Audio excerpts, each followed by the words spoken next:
carry on, carry on. Okay, guys, carry on. Oh, Amanda, good you're here. Sa'yo ko na lang ipapaabot na pakisabi mo na sa pamilya ninyo that as soon as Alberto is a bit better, itatransfer natin sa Muntinlupa. There is a good clinic there. No ifs and buts about that. Honestly, I don't think he will live through the day, Supreme. Well, if that's the case, I will give you 1 day for interment. That's all. No ifs and buts now. At least, can you tell us why? Well, you can see your crowd, oh? Yung mga bayaran ninyo. General Gonzalo, hindi namin bayaran yung mga tao yun. Wala kami binabayaran. They're here on their own. You have to remember, this is San Dionisio, and they still are our family. Okay, whatever it is, Amanda, I don't want anybody na gagamitin itong kay Alberto na ito para magkaroon ng gulo dito sa San Dionisio. That's all. Now, I live in peace. Well, I thought you would stay for Rafael's wake. Oh. Masakit na ang ulo ko sa family pala ninyo. I also need my peace. Okay? Sige. Lumaban ka, Alberto. Anak, huwag mo akong iiwan. Si Daddy. Darating siya. Gusto ko siyang makausap, Mami. Darating siya, anak. Gusto ka rin niyang makita.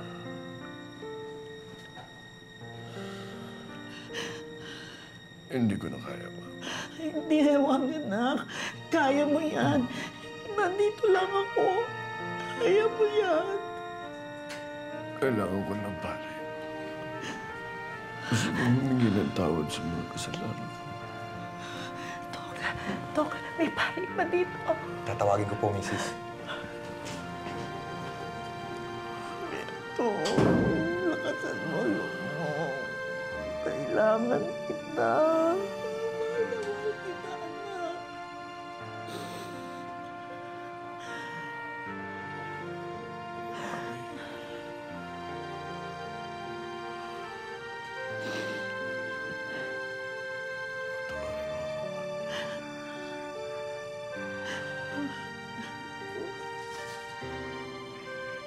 Alberto, gagaling ka. At paggaling mo, lalabanan natin sila lahat. Magbabayan lahat ng gumawa sa'yo nito. Pangako yan, anak. Tama na, Mami. Alberto. Tama na.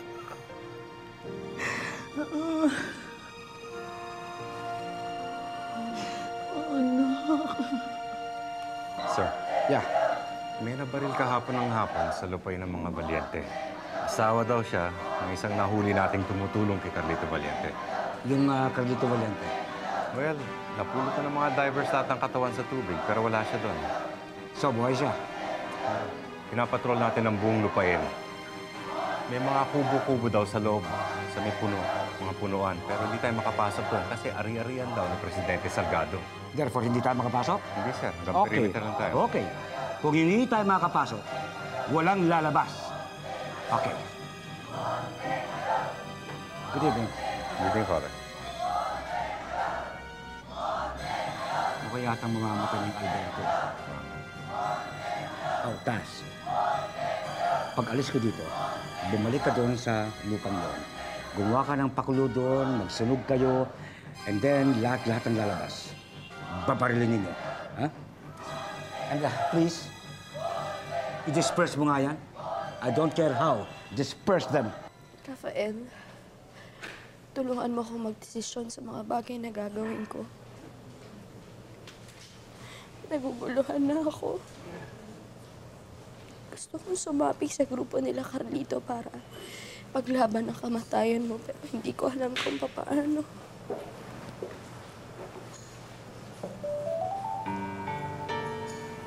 Kinakausap mo rin siya. Ibulong mo sa kanya lahat ng problema mo para madala niya sa kabilang buhay. Masyado nang mabigat ang kamatayan ni Rafael. Hindi siya umabot sa langit sa bigat ang dadalhin niya. Mabait na tao si Rafael. Mahal ka niya. Tutulungan niya kayo. na siya. Hindi ko na alam po magkikita pa kami. Hindi pa tapos ang kwento niyo, Rosa Camila. Ako, lalas ng lahat.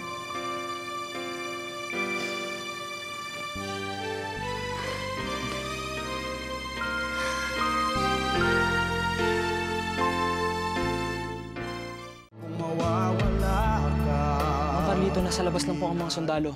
Minamanmanan na ang inyong buong lupain. Hindi ba talaga ako makalabas dito ngayong gabi?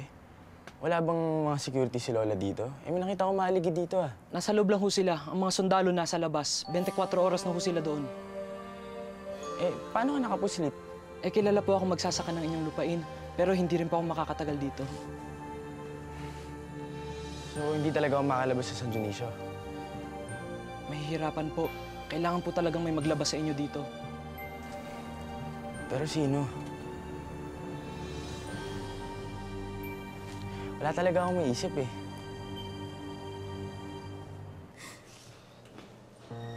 Si Alberto.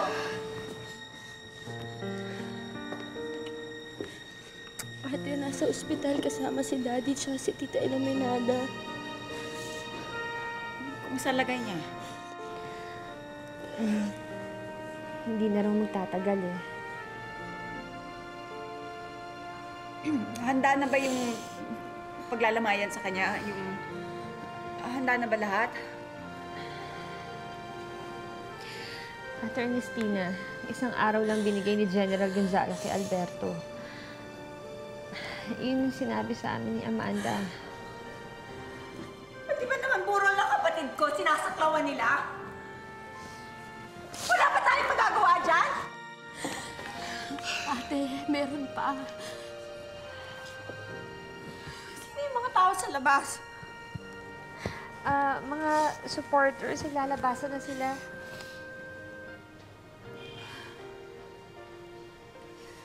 The Lord is my shepherd, I shall not want. He makes me lie down in green pastures. He leads me beside quiet waters. He restores my soul. Leandro ang anak natin.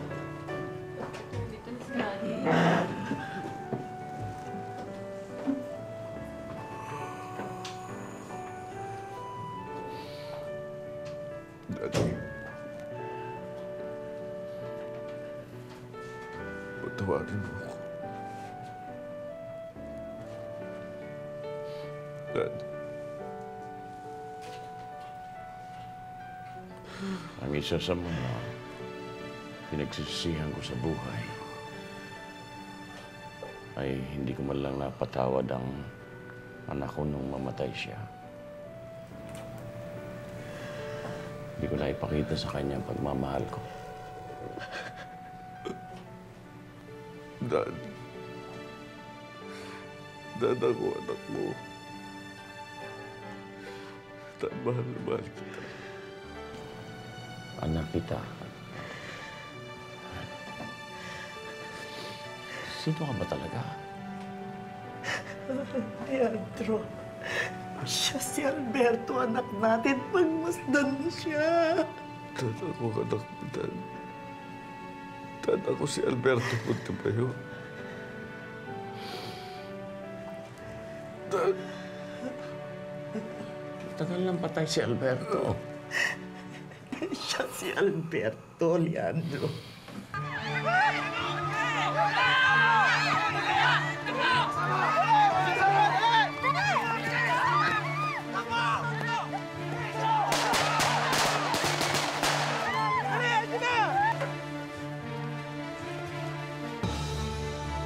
Saan yun?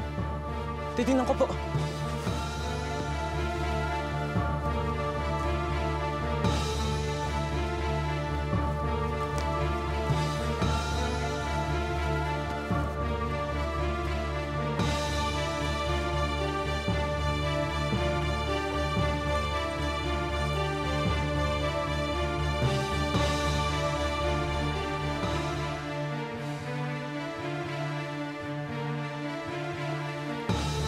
Carlito, nakapasok na po ang mga sundalo. Tumakas na po tayo. Sige.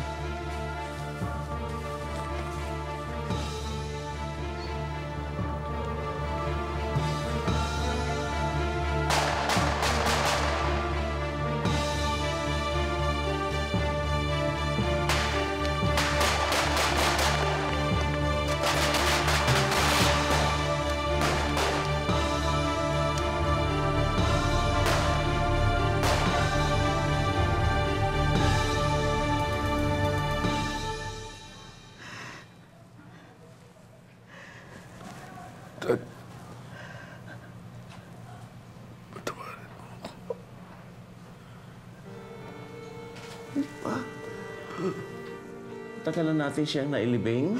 Hindi, siya si Alberto Leandro. Oh! Alberto! Alberto! Alberto! Alberto! Dad is dead. Sino ba talaga ang lalaking yan?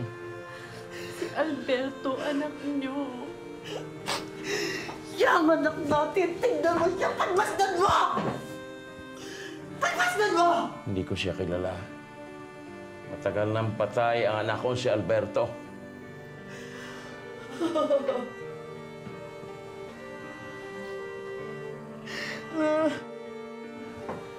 Iwi niyo na ako.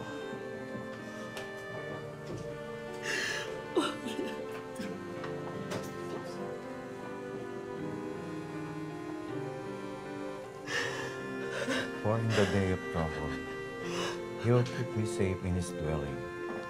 He will hide me in the shelter of his tabernacle. He set me high upon the rock. Then my head will be exalted above the enemies who surround me. At his tabernacle will I sacrifice with shouts of joy. I will sing and make music to the Lord. Hear my voice when I call, O Lord. Be merciful to me and answer me. Kung mawawala ka, di na iibig pa. Ernestina, tumawag na si Elaine. Wala na si Alberto.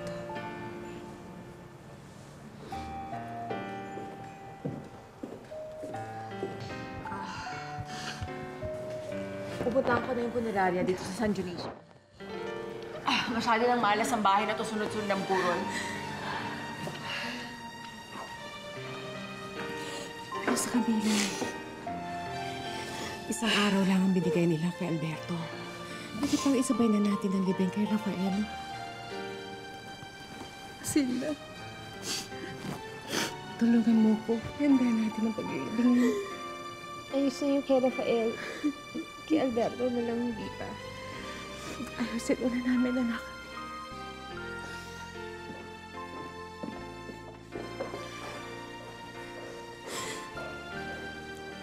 Rafael, maraming salamat sa tulong mo. Nakapag-desisyon na ako.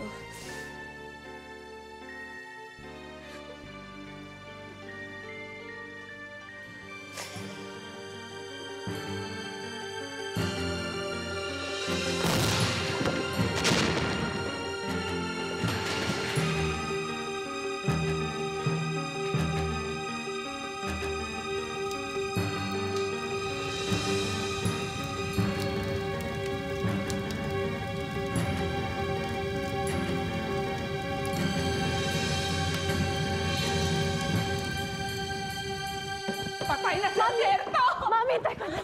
Paano mo nalaman? Kay Tomas! Panfilo! Panfilo, sabihin mo sa akin, alamin mo nga kung sino dito sa bahay nagsabi kay Mami na patay na si Alberto. Tinanong ko na yung mga maid. Wala nagsabi sa kanya. Oh, ano Amanda? Naniniwala ka na si Tomas ang nagsabi sa akin? Andyan lang siya sa paligid. Mami! Meron pa daw susunod. Ihuhuli daw niya ako para wala nang makakatulong sa akin. Tama na. Mami, ano ba? Ano ba naman? Mami.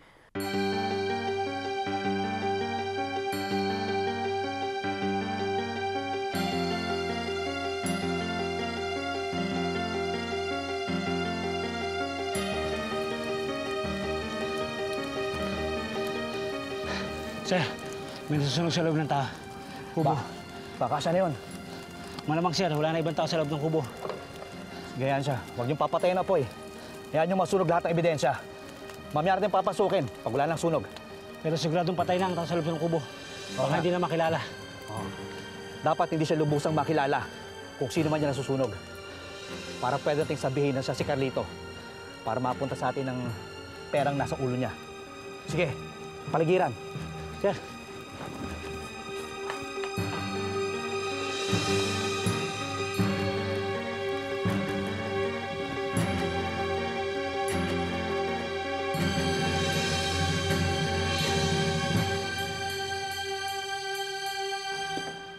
Lola! Alberto Montemayor finally dies. Lola, nakatanggap ako ng tawag sa tauhan natin. Sinusunog ngayon ng mga sundalong lupain natin. Ano? May mga rebelding hinahabol ang mga sundalo at doon dumiretso sa lupain nyo. Doon po nagkaroon ng encounter. Si Carlito. Carlito? Wala akong balita, Lola. Di ba sabi mo sa akin, nasa pangangalaga siya ng mga Montemayor? Yun ang sinabi sa akin ni Ernestina. Teka, tumawag ka dun sa San Dionisio, sa mga tauhan natin. Mauna na kayo doon. I cannot leave. I have to get an update on the matter from General Gonzalo. Kaya kailangan makausap ko muna siya. Ano sasakyan namin? Chopper, pabalikin niyo lamang kaagad para ako naman ang sunduin. Pumunta kayo dun sa ating lupain at hanapin niyo si Carlito. Yes, Madam President. Okay, take care.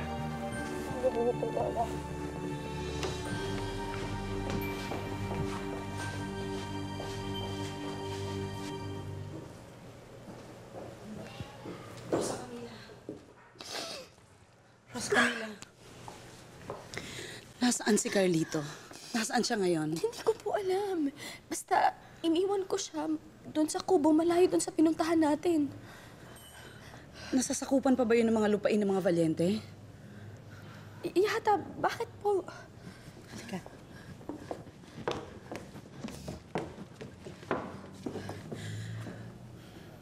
Nagkakabarilan doon ngayon.